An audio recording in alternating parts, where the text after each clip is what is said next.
An Ideal Husband by Oscar Wilde. Mrs. Marchmont, read by Iswa. Lady Basildon, read by Gemma Blythe. The part of Mason the Manservant, read by Hugh. Lord Caversham, read by James Rye. Mrs. Cheveley, read by Betsy Bush. Lady Chiltern, read by Kristen Hughes. Lady Markby, read by Heather Barnett. The Role of Lord Goring by John Gonzalez. Opheliad, reading the part of Mabel Chiltern. Mr. Montford, read by Matthew Walton. Sir Robert Chiltern, read by David Barnes. Vicomte de Nanjac, by Johan Freud. James, read by Chris Gorringe. Harold, a Footman, read by Zachary Brewster Geiss. Phipps, by Johan Freud. First Act. Scene: the Octagon Room at Sir Robert Chiltern's house in Grosvenor Square. The room is brilliantly lighted and full of guests. At the top of the staircase stands Lady Chiltern, a woman of grave Greek beauty, about 27 years of age. She receives the guests as they come up. Over the well of the staircase hangs a great chandelier with wax lights, which illumine a large 18th century French tapestry, representing the triumph of love, from a design by Boucher, that is stretched on the staircase wall. On the right is the entrance to the music room. The sound of a string quartet is faintly heard. The entrance on the left leads to other reception rooms. Mrs. Marchmont and Lady Basildon, two very pretty women, are seated together on a Louis XVI sofa. They are types of exquisite fragility. Their affectation of manner has a delicate charm. Watteau would have loved to paint them. Going on to the Hartlocks tonight, Margaret? I suppose so. Are you? Yes. Horribly tedious parties they give, don't they? Horribly tedious. Never know why I go. Never know why I go anywhere. I come here to be educated. Ah, I hate being educated. So do I. It puts one almost on a level with the commercial classes, doesn't it? But dear Gertrude Chilterns is always telling me that I should have some serious purpose in life, so I come here to try to find one. Looking round through her lorgnette. I don't see anybody here tonight whom one could possibly call a serious purpose. The man who took me in to dinner talked to me about his wife the whole time. How very trivial of him. Terribly trivial. What did your man talk about? About myself? Languidly. And were you interested? Shaking her head. Not in the smallest degree. What martyrs we are, dear Margaret. Rising. And how well it becomes us, Olivia. They rise and go towards the music room. The Vicomte de Nanjac, a young attaché known for his neckties and his Anglomania, approaches with a low bow and enters into conversation, announcing guests from the top of the staircase. Mr. and Lady Jane Barford, Lord Caversham. Enter Lord Caversham, an old gentleman of 70, wearing the riband and star of the Garter, a fine Whig type, rather like a portrait by Lawrence. Good evening, Lady Chiltern. Has my good-for-nothing young son been here? Smiling. I don't think Lord Goring has arrived yet. Coming up to Lord Caversham. Why do you call Lord Goring good for nothing? Mabel Chiltern is a perfect example of the English type of prettiness, the apple blossom type. She has all the fragrance and freedom of a flower. There is a ripple after ripple of sunlight in her hair, and the little mouth, with its parted lips, is expectant, like the mouth of a child. She has the fascinating tyranny of youth, and the astonishing courage of innocence. To sane people she is not reminiscent of any work of art, but she is really like a Tanagra statuette, and would be rather annoyed if she were told so. Because he leads such an idle life. How can you say such a thing? Why, he rides in the Row at 10 o'clock in the morning, goes to the opera 3 times a week, changes his clothes at least 5 times a day, and dines out every night of the season.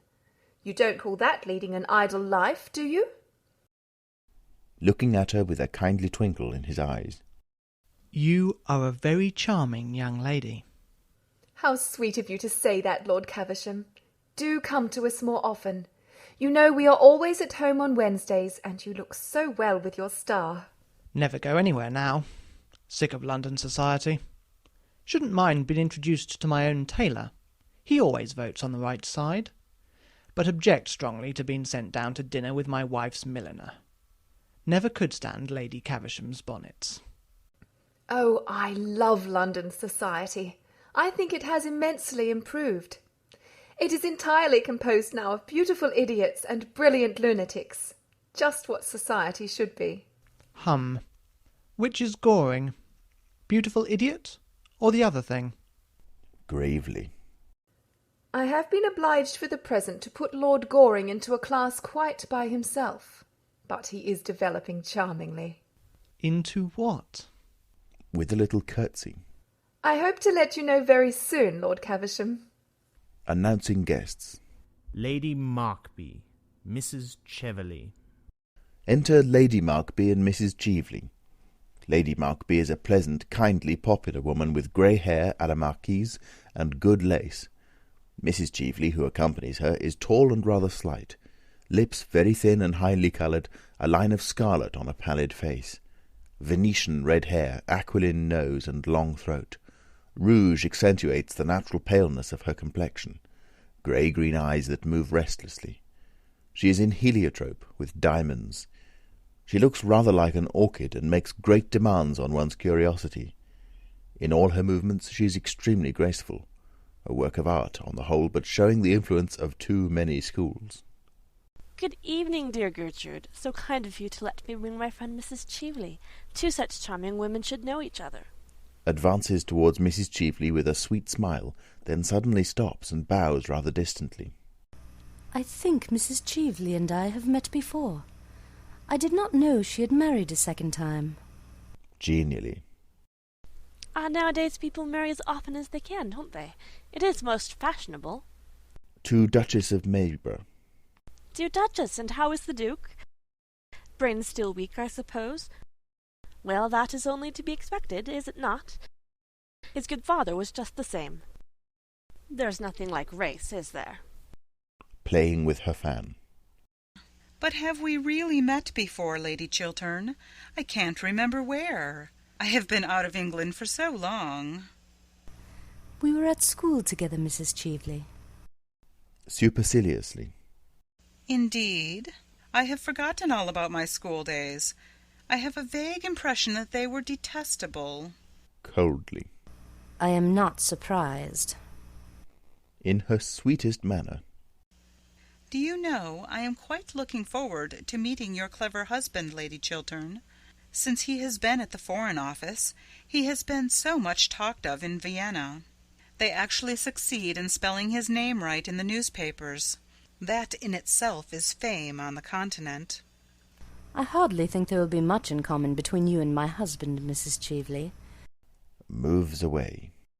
Ah, chère madame, quelle surprise! I have not seen you since Berlin. Not since Berlin, Viscount. 5 years ago. And you are younger and more beautiful than ever. How do you manage it? By making it a rule only to talk to perfectly charming people like yourself. Oh, you flatter me. You butter me, as they say here. Do they say that here? How dreadful of them. Yes, they have a wonderful language. It should be more widely known. Sir Robert Chiltern enters, a man of 40, but looking somewhat younger, clean-shaven with finely cut features, dark-haired and dark-eyed, a personality of mark. Not popular, few personalities are, but intensely admired by the few and deeply respected by the many. The note of his manner is that of perfect distinction, with a slight touch of pride. One feels that he is conscious of the success he has made in life. A nervous temperament, with a tired look. The firmly chiselled mouth and chin contrast strikingly with the romantic expression in the deep-set eyes. The variance is suggestive of an almost complete separation of passion and intellect, as though thought and emotion were each isolated in its own sphere through some violence of will-power. There is nervousness in the nostrils and in the pale, thin, pointed hands. It would not be accurate to call him picturesque. Picturesqueness cannot survive the House of Commons. But Van Dyck would have liked to have painted his head. Good evening, Lady Markby. I hope you've brought Sir John with you. Oh, I have brought a much more charming person than Sir John. Sir John's temper, since he has taken seriously to politics, has become quite unbearable. Really, now that the House of Commons is trying to become useful, it does a great deal of harm. I hope not, Lady Markby. At any rate, we do our best to waste the public time, don't we? But who is this charming person you've been kind enough to bring to us? Her name is Mrs. Cheveley. One of the Dorsetshire Cheveleys, I suppose, but I really don't know. Families are so mixed nowadays. Indeed, as a rule, everybody turns out to be somebody else. Mrs. Cheveley? I seem to know the name. She has just arrived from Vienna. Ah, yes, I think I know whom you mean. Oh, she goes everywhere there, and has such pleasant scandals about all her friends. I really must go to Vienna next winter. I hope there is a good chef at the embassy. If there is not, the ambassador will certainly have to be recalled. Pray point out Mrs. Cheveley to me. I should like to see her. Let me introduce you. To Mrs. Cheveley. My dear, Sir Robert Chiltern is dying to know you. Bowing. Everyone is dying to know the brilliant Mrs. Cheveley. Our attachés at Vienna write to us about nothing else. Thank you, Sir Robert. An acquaintance that begins with a compliment is sure to develop into a real friendship. It starts in the right manner, and I find that I know Lady Chiltern already. Really? Yes, she has just reminded me that we were at school together. I remember it perfectly now.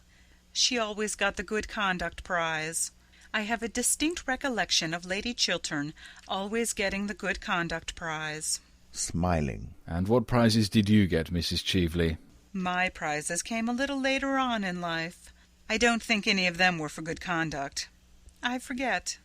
I'm sure they were for something charming. I don't know that women are always rewarded for being charming. I think they are usually punished for it. Certainly more women grow old nowadays through the faithfulness of their admirers than through anything else. At least that is the only way I can account for the terribly haggard look of most of your pretty women in London. What an appalling philosophy that sounds. To attempt to classify you, Mrs. Cheveley, would be an impertinence. But may I ask, at heart, are you an optimist or a pessimist? Those seem to be the only two fashionable religions left to us nowadays. Oh, I'm neither. Optimism begins in a broad grin, and pessimism ends with blue spectacles. Besides, they are both of them merely poses. You prefer to be natural?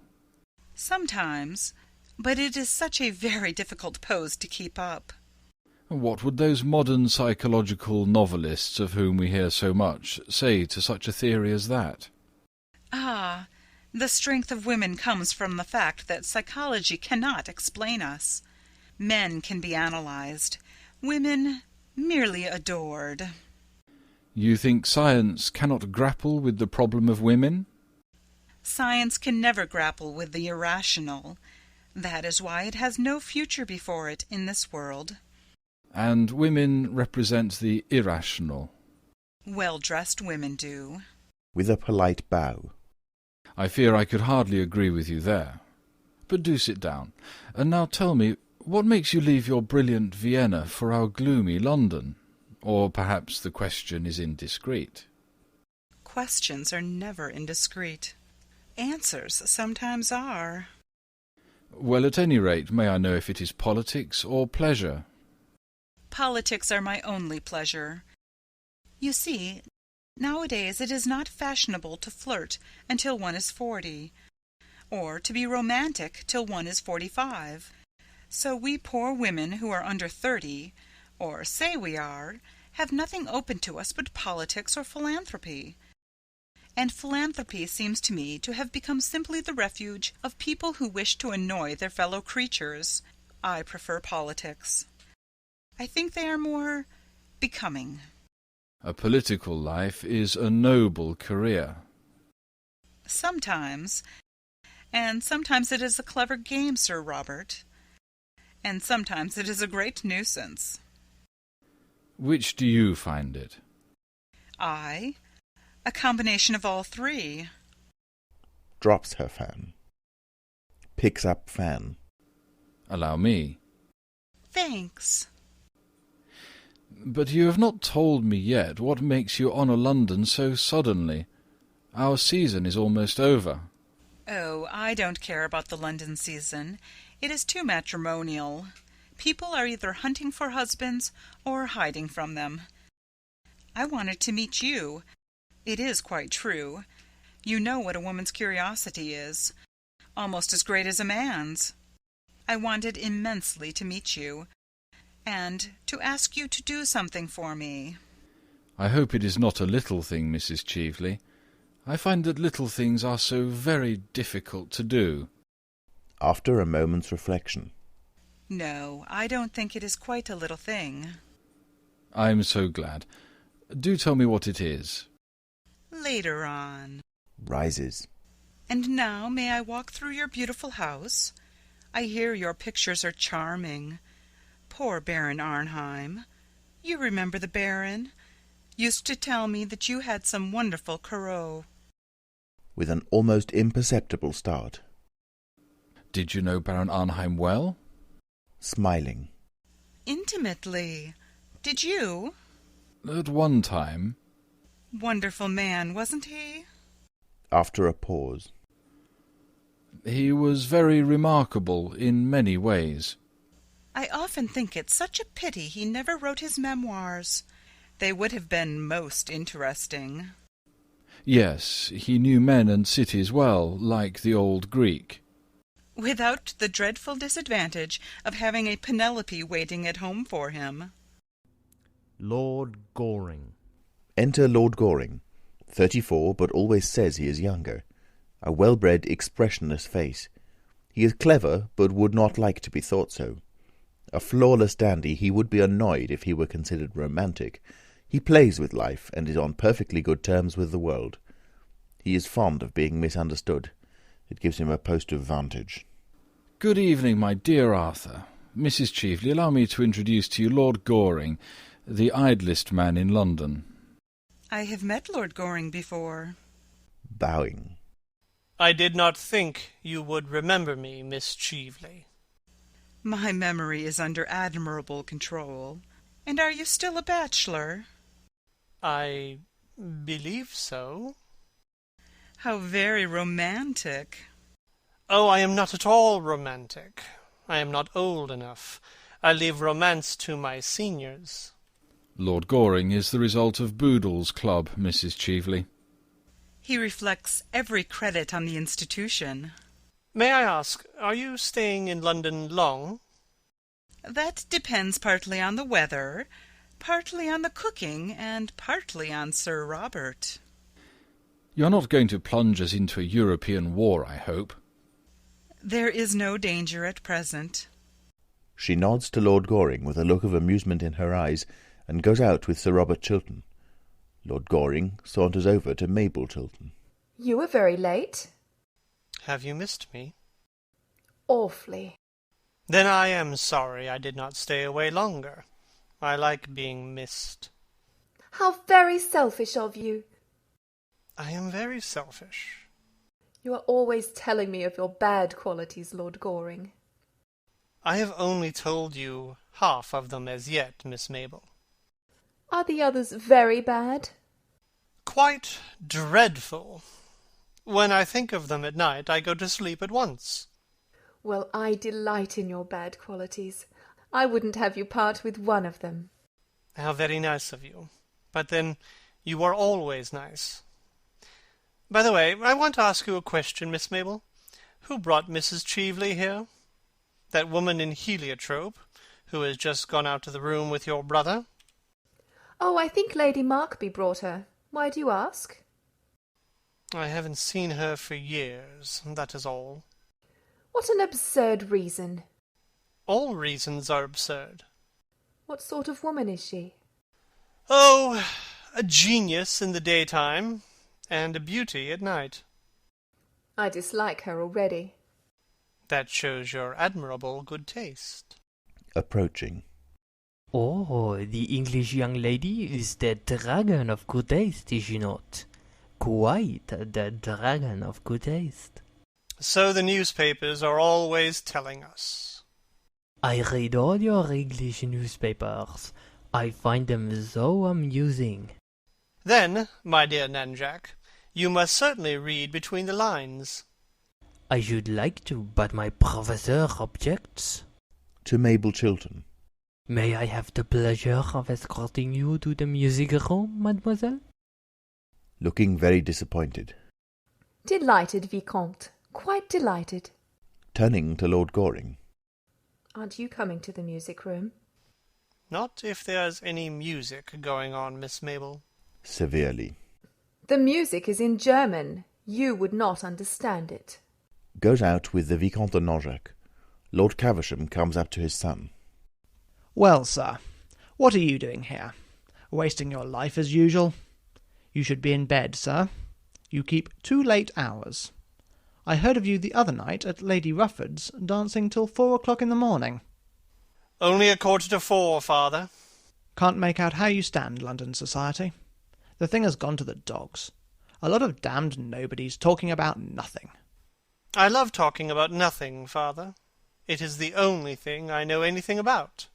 You seem to me to be living entirely for pleasure. What else is there to live for, father? Nothing ages like happiness. You are heartless, sir. Very heartless. I hope not, father. Good evening, Lady Basildon. Arching two pretty eyebrows. Are you here? I had no idea you ever came to political parties. I adore political parties. They are the only place left to us where people don't talk politics. I delight in talking politics. I talk them all day long, but I can't bear listening to them. I don't know how the unfortunate men in the House stand these long debates. By never listening. Really? In his most serious manner. Of course. You see, it is a very dangerous thing to listen.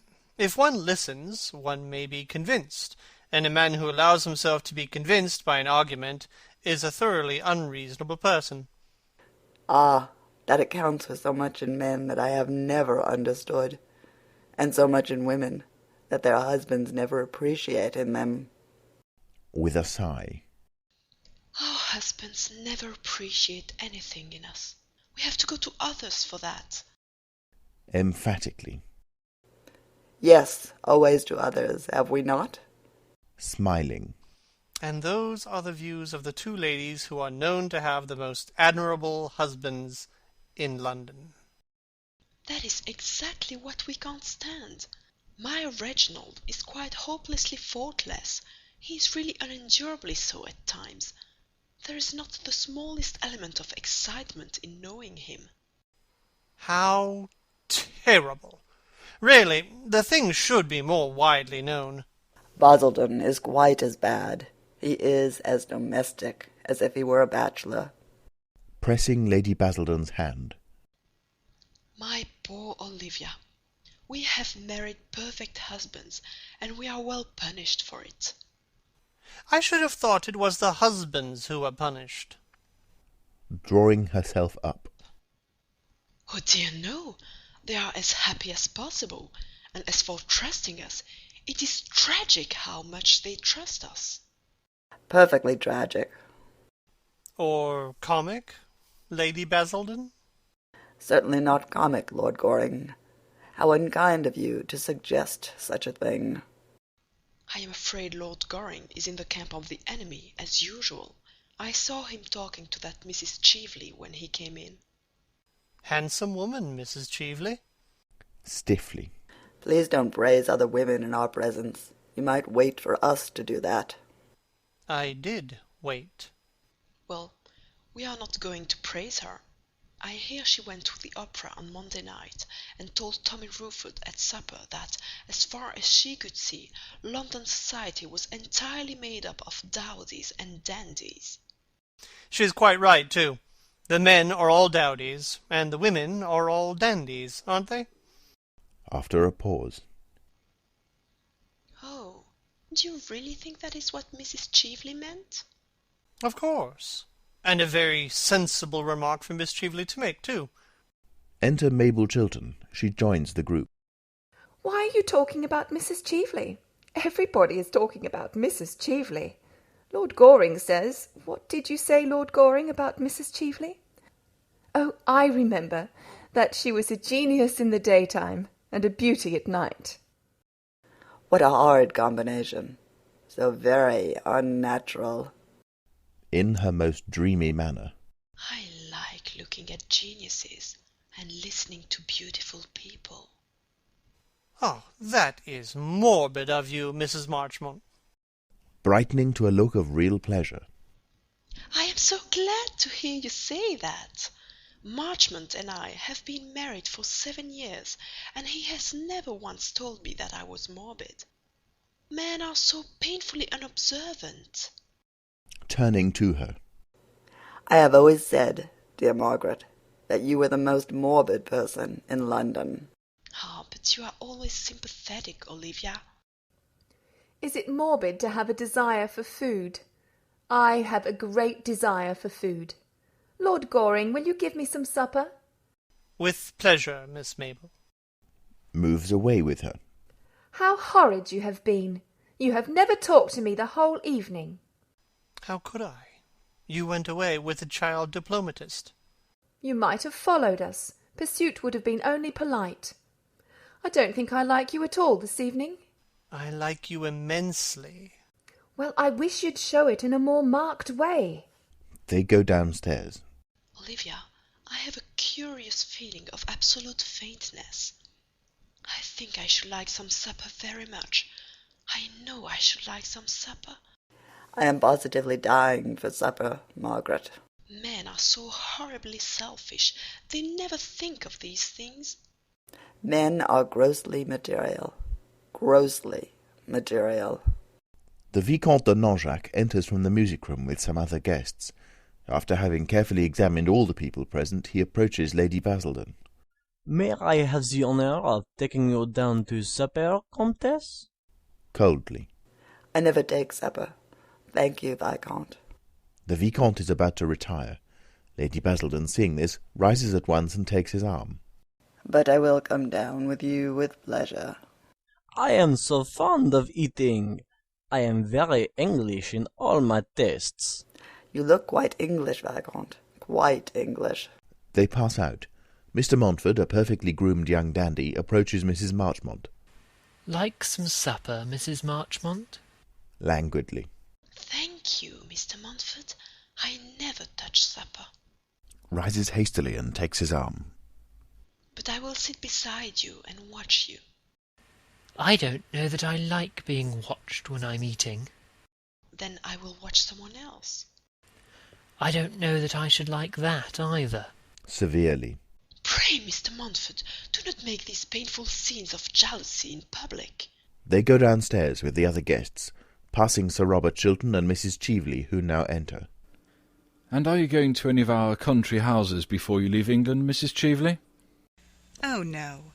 I cannot stand your English house parties. In England, people actually try to be brilliant at breakfast. That is so dreadful of them. Only dull people are brilliant at breakfast. And then the family skeleton is always reading family prayers. My stay in England really depends on you, Sir Robert. Sits down on the sofa, taking a seat beside her. Seriously? Quite seriously. I want to talk to you about a great political and financial scheme. About this Argentine Canal Company, in fact.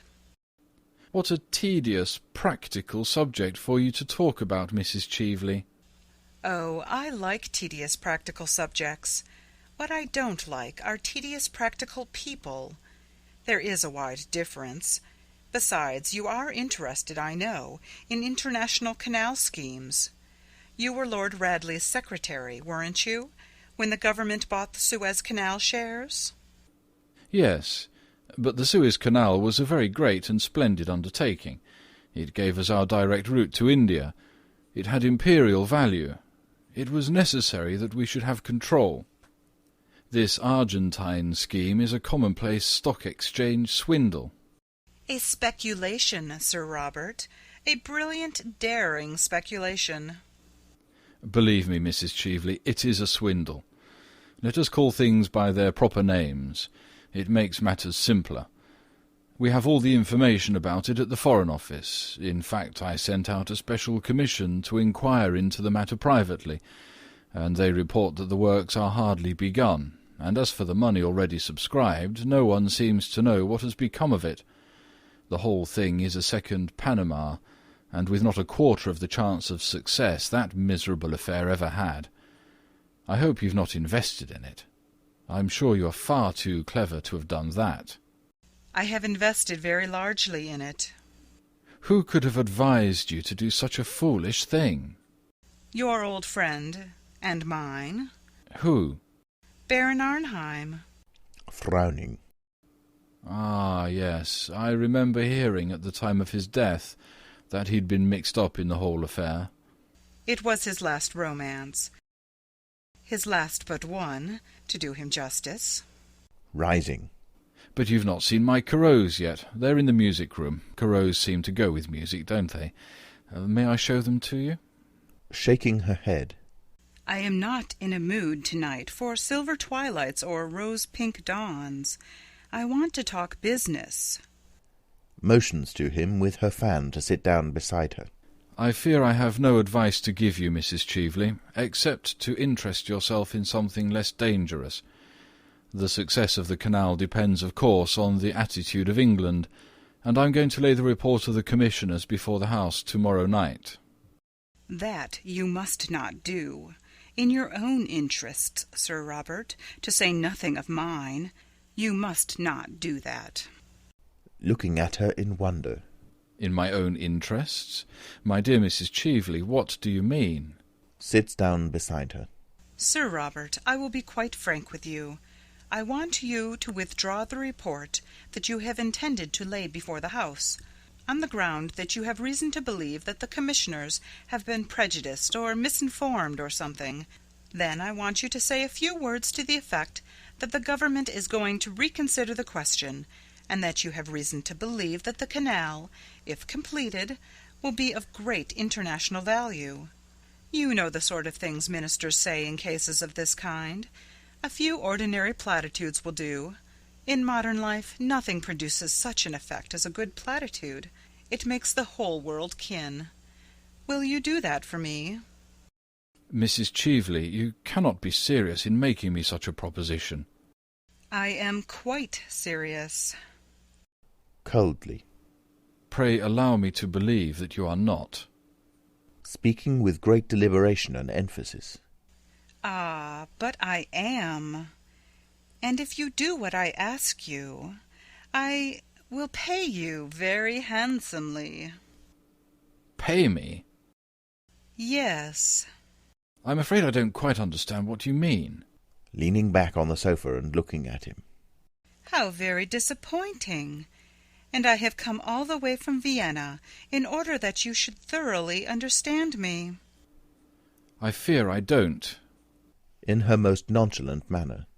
My dear Sir Robert, you are a man of the world, and you have your price, I suppose.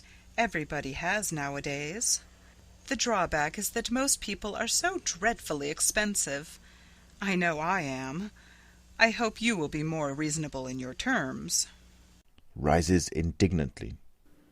If you'll allow me, I will call your carriage for you. You have lived so long abroad, Mrs. Cheveley, that you seem to be unable to realize that you are talking to an English gentleman. Detains him by touching his arm with her fan and keeping it there while she is talking.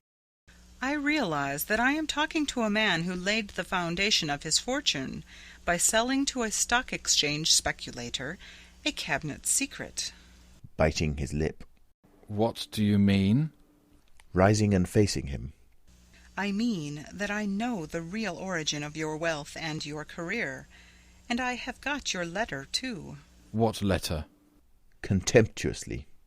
The letter you wrote to Baron Arnheim when you were Lord Radley's secretary, telling the Baron to buy Suez Canal shares, a letter written 3 days before the government announced its own purchase.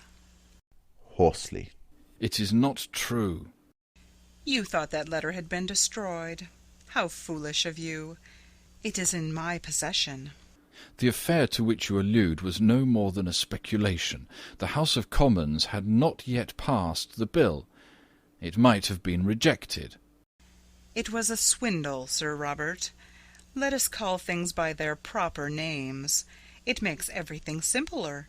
And now I am going to sell you that letter, and the price I ask for it is your public support of the Argentine scheme. You made your own fortune out of one canal. You must help me and my friends to make our fortunes out of another. It is infamous what you propose. Infamous. Oh, no. This is the game of life as we all have to play it, Sir Robert, sooner or later. I cannot do what you ask me. You mean you cannot help doing it.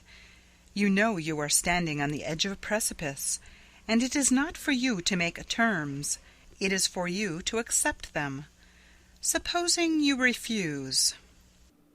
What then? My dear Sir Robert, what then? You are ruined, that is all. Remember to what a point your Puritanism in England has brought you. In old days nobody pretended to be a bit better than his neighbours. In fact, to be a bit better than one's neighbour was considered excessively vulgar and middle class. Nowadays, with our modern mania for morality, everyone has to pose as a paragon of purity, incorruptibility, and all the other 7 deadly virtues. And what is the result? You all go over like ninepins, one after the other. Not a year passes in England without somebody disappearing. Scandals used to lend charm, or at least interest, to a man. Now they crush him. And yours is a very nasty scandal. You couldn't survive it. If it were known that as a young man, secretary to a great and important minister, you sold a cabinet secret for a large sum of money, and that was the origin of your wealth and career, you would be hounded out of public life. You would disappear completely. And after all, Sir Robert, why should you sacrifice your entire future rather than deal diplomatically with your enemy? For the moment, I am your enemy. I admit it. And I am much stronger than you are. The big battalions are on my side. You have a splendid position, but it is your splendid position that makes you so vulnerable. You can't defend it, and I am in attack. Of course I have not talked morality to you. You must admit in fairness that I have spared you that. Years ago you did a clever, unscrupulous thing. It turned out a great success. You owe to it your fortune and position, and now you have got to pay for it. Sooner or later we have all to pay for what we do. You have to pay now. Before I leave you tonight, you have got to promise me to suppress your report and to speak in the House in favour of this scheme. What you ask is impossible. You must make it possible. You are going to make it possible. Sir Robert, you know what your English newspapers are like. Suppose that when I leave this house I drive down to some newspaper office and give them this scandal and the proofs of it. Think of their loathsome joy, of the delight they would have in dragging you down, of the mud and mire they would plunge you in. Think of the hypocrite, with his greasy smile, penning his leading article, and arranging the foulness of the public placard. Stop. You want me to withdraw the report and to make a speech stating that I believe there are possibilities in the scheme? Sitting down on the sofa. Those are my terms. In a low voice. I will give you any sum of money you want. Even you are not rich enough, Sir Robert, to buy back your past. No man is. I will not do what you ask me. I will not. You have to. If you don't... Rises from the sofa. Bewildered and unnerved. Wait a moment. What did you propose? You said that you would give me back my letter, didn't you? Yes, that is agreed. I will be in the ladies' gallery tomorrow night at 11:30. If by that time, and you will have had heaps of opportunity, you have made an announcement to the house in the terms I wish, I shall hand you back your letter with the prettiest thanks, and the best, or at any rate the most suitable, compliment I can think of. I intend to play quite fairly with you. One should always play fairly when one has the winning cards. The Baron taught me that, amongst other things. You must let me have time to consider your proposal. No, you must settle now. Give me a week. 3 days. Impossible. I have got to telegraph to Vienna tonight. My God, what brought you into my life? Circumstances. Moves towards the door. Don't go. I consent. The report shall be withdrawn. I will arrange for a question to be put to me on the subject. Thank you. I knew we could come to an amicable agreement. I understood your nature from the first. I analyzed you, though you did not adore me. And now you can get my carriage for me, Sir Robert. I see the people coming up from supper, and Englishmen always get romantic after a meal, and that bores me dreadfully. Exit Sir Robert Chiltern.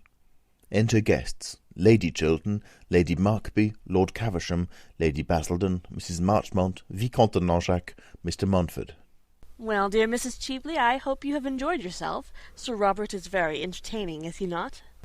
Most entertaining. I have enjoyed my talk with him immensely. He has had a very interesting and brilliant career, and he has married a most admirable wife. Lady Chiltern is a woman of the very highest principles, I am glad to say. I am a little too old now myself to trouble about setting a good example, but I always admire people who do. And Lady Chiltern has a very ennobling effect on life, though her dinner parties are rather dull sometimes. But one can't have everything, can one? And now I must go, dear. Shall I call for you tomorrow? Thanks. We might drive in the park at 5. Everything looks so fresh in the park now. Except the people. Perhaps the people are a little jaded. I have often observed that the season as it goes on produces a kind of softening of the brain. However, I think anything is better than high intellectual pressure. That is the most unbecoming thing there is. It makes the noses of the young girls so particularly large, and there is nothing so difficult to marry as a large nose. Men don't like them. Good night, dear. To Lady Chiltern. Good night, Gertrude. Goes out on Lord Caversham's arm. What a charming house you have, Lady Chiltern. I have spent a delightful evening. It has been so interesting getting to know your husband. Why did you wish to meet my husband, Mrs. Cheveley? Oh, I will tell you. I wanted to interest him in this Argentine Canal scheme, of which I dare say you have heard, and I found him most susceptible to reason, I mean, a rare thing in a man. I converted him in 10 minutes. He is going to make a speech in the House tomorrow night in favour of the idea. We must go to the ladies' gallery and hear him. It will be a great occasion. There must be some mistake. That scheme could never have my husband's support. Oh, I assure you it's all settled. I don't regret my tedious journey from Vienna now. It has been a great success. But of course, for the next 24 hours the whole thing is a dead secret. Gently. A secret? Between whom? With a flash of amusement in her eyes. Between your husband and myself. Entering. Your carriage is here, Mrs. Cheveley. Thanks. Good evening, Lady Chiltern. Good night, Lord Goring. I am at Claridge's. Don't you think you might leave a card? If you wish it, Mrs. Cheveley. Oh, don't be so solemn about it, or I shall be obliged to leave a card on you. In England, I suppose that would hardly be considered en règle. Abroad, we are more civilized. Will you see me down, Sir Robert? Now that we have both the same interests at heart, we shall be great friends, I hope. Sails out on Sir Robert Chiltern's arm. Lady Chiltern goes to the top of the staircase and looks down at them as they descend. Her expression is troubled. After a little time she is joined by some of the guests and passes with them into another reception room. What a horrid woman! You should go to bed, Miss Mabel. Lord Goring! My father told me to go to bed an hour ago. I don't see why I shouldn't give you the same advice. I always pass on good advice. It is the only thing to do with it. It is never of any use to oneself. Lord Goring, you are always ordering me out of the room. I think it most courageous of you, especially as I am not going to bed for hours. Goes over to the sofa. You can come and sit down if you like, and talk about anything in the world, except the Royal Academy, Mrs. Cheveley, or novels in Scotch dialect. They are not improving subjects. Catches sight of something that is lying on the sofa, half hidden by the cushion. What is this? Someone has dropped a diamond brooch. Quite beautiful, isn't it? Shows it to him. I wish it was mine. But Gertrude won't let me wear anything but pearls, and I am thoroughly sick of pearls. They make one look so plain, so good, and so intellectual. I wonder whom the brooch belongs to. I wonder who dropped it. It is a beautiful brooch. It is a handsome bracelet. It isn't a bracelet, it's a brooch. It can be used as a bracelet. Takes it from her, and, pulling out a green letter case, puts the ornament carefully in it, and replaces the whole thing in his breast pocket with the most perfect sang-froid. What are you doing? Miss Mabel, I'm going to make a rather strange request to you. Eagerly. Oh, pray do. I have been waiting for it all the evening. Is a little taken aback, but recovers himself. Don't mention to anybody that I have taken charge of this brooch. Should anyone write and claim it, let me know at once. That is a strange request. Well, you see, I gave this brooch to somebody once, years ago. You did? Yes. Lady Chiltern enters alone. The other guests have gone. Then I shall certainly bid you good night. Good night, Gertrude. Exit. Good night, dear. To Lord Goring. You saw whom Lady Markby brought here tonight? Yes, it was an unpleasant surprise. Why did she come here for? Apparently to try and lure Robert to uphold some fraudulent scheme in which she is interested. The Argentine Canal, in fact. She has mistaken her man, hasn't she? She is incapable of understanding an upright nature like my husband's. Yes. I should fancy she came to grief if she tried to get Robert into her toils. It is extraordinary what astounding mistakes clever women make. I don't call women of that kind clever. I call them stupid. Same thing, often. Good night, Lady Chiltern. Good night. Enter Sir Robert Chiltern. My dear Arthur, you're not going. Do stop a little. Afraid I can't, thanks. I have promised to look in at the Hartlocks. I believe they have got a mauve Hungarian band that plays mauve Hungarian music. See you soon. Goodbye. Exit. How beautiful you look tonight, Gertrude. Robert, it is not true, is it? You are not going to lend your support to this Argentine speculation? You couldn't. Starting. Who told you I intended to do so? That woman who has just gone out, Mrs. Cheveley as she calls herself now. She seemed to taunt me with it.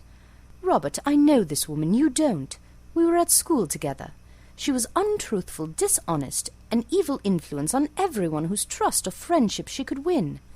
I hated, I despised her. She stole things. She was a thief. She was sent away for being a thief. Why do you let her influence you? Gertrude, what you tell me may be true, but it happened many years ago. It is best forgotten. Mrs. Cheveley may have changed since then. No one should be entirely judged by their past. Sadly. One's past is what one is. It is the only way by which people should be judged. That is a hard saying, Gertrude. It is a true saying, Robert. And what did she mean by boasting that she had got you to lend your support, your name, to a thing I have heard you describe as the most dishonest and fraudulent scheme there has ever been in political life? Biting his lip. I was mistaken in the view that I took. We all may make mistakes. But you told me yesterday that you had received the report from the Commission, and that it entirely condemned the whole thing. Walking up and down. I have reasons now to believe that the Commission was prejudiced, or at any rate misinformed. Besides, Gertrude, public and private life are different things. They have different laws, and move on different lines. They should both represent man at his highest. I see no difference between them. Stopping. In the present case, on a matter of practical politics, I have changed my mind. That is all. All? Sternly. Yes. Robert! Oh, it is horrible that I should have to ask you such a question. Robert, are you telling me the whole truth? Why do you ask me such a question? After a pause. Why do you not answer it? Sitting down. Gertrude, truth is a very complex thing, and politics is a very complex business. There are wheels within wheels.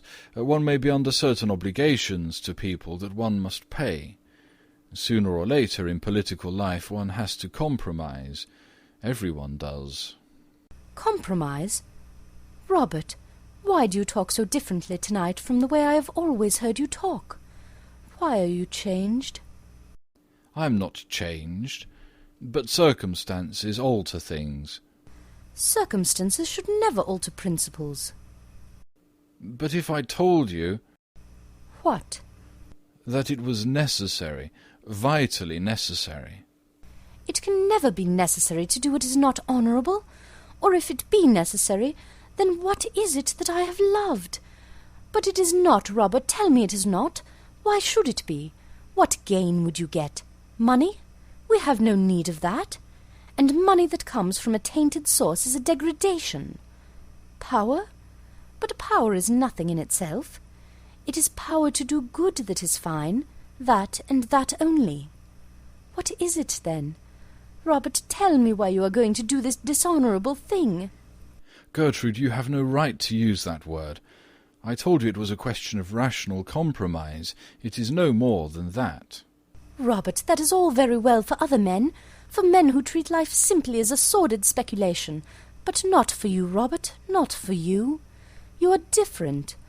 All your life you have stood apart from others. You have never let the world soil you.